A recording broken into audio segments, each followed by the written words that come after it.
Good morning. I'm just waking up. Samantha Shea here. So June, one of the main energies was the energy of rejection. Right. Well, when I woke up this morning, the energy of rejection was loud. Not me, not my rejection, but the words rejection were coming in. I was like, oh, let's go into this, shall we? And basically, the majority of my clients, coaching and getting readings, any type of session, and the majority of people that I talk to, get friends with, or in my circles, are having major relationship issues with their partners. And it all comes down to literally intimacy. Okay? Into me, see. See into me. Intimacy. See into me. Okay? Intimacy is really if you can see you. Can you get real with you behind closed doors?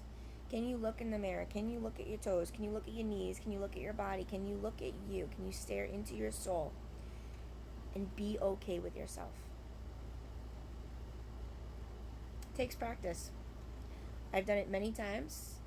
I've become much more comfortable in my body once I learned that I was taking in other people's own self rejections as they're rejecting me. Wrap your head around that one, because you might be doing the same. Majority of us don't know how to see ourselves. We don't know how to accept ourselves. We don't know how to love ourselves. It's not familiar territory, right? So how can we expect others to be intimate with us, to fulfill our needs, our desires, to truly see us, if we don't let ourselves see self? Okay? In different relationships, intimate, like physical, like partner, romantic or not, if I cannot have no veil on, like if I can't be me, the relationship is not going to work, because it's built off of like this false energy, right? If I can't allow myself to see myself, how do I expect another human being to see me, right? And when we can see someone's soul but they can't see it, that's a beautiful, beautiful gift, right? But in order for them to be able to love you the way that you need, they also need to be able to sit with themselves and allow themselves to see themselves, right? They need to be able to do the work, right? To look at their flaws as gifts, to be able to see, well, where have I learned things? Where could I have acted a little differently, a little bit more compassionately for self or others, right?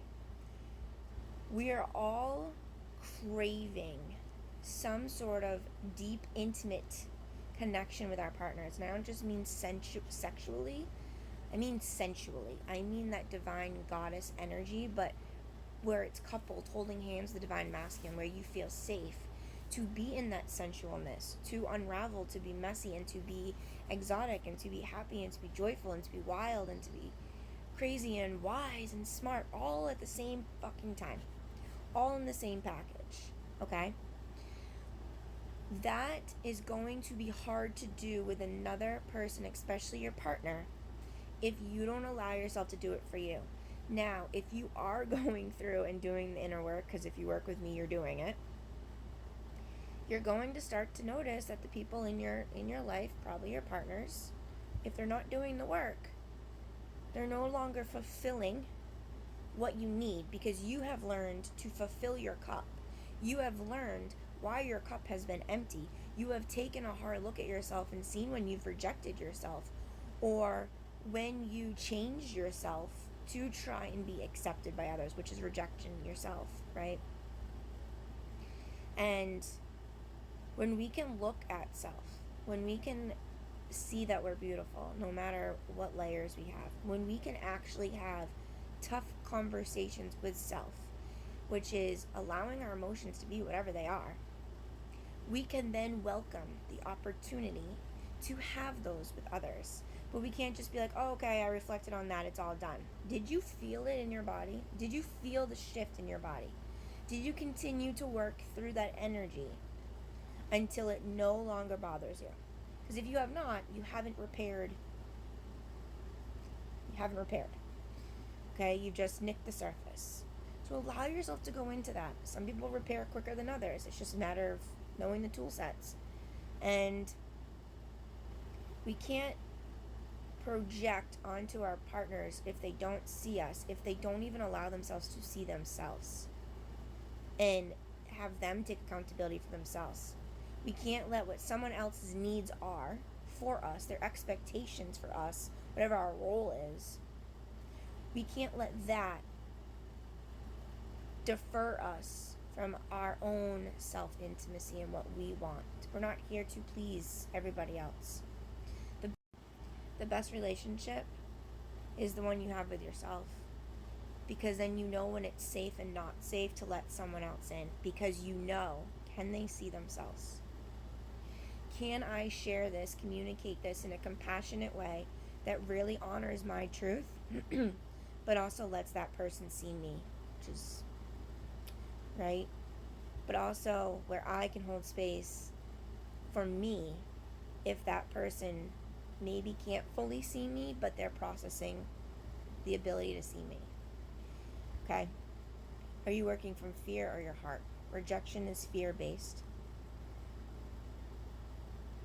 So if you desire to be seen and be intimate, have your body touched and loved, have your mind stimulated, right? Be held and supported.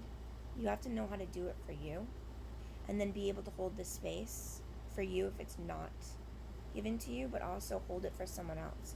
But it starts with you. You need to do it for yourself in order to open that door for the possibility for someone else. And if you're in a relationship where you've been doing the work and the other person just hasn't been, it's okay to walk away.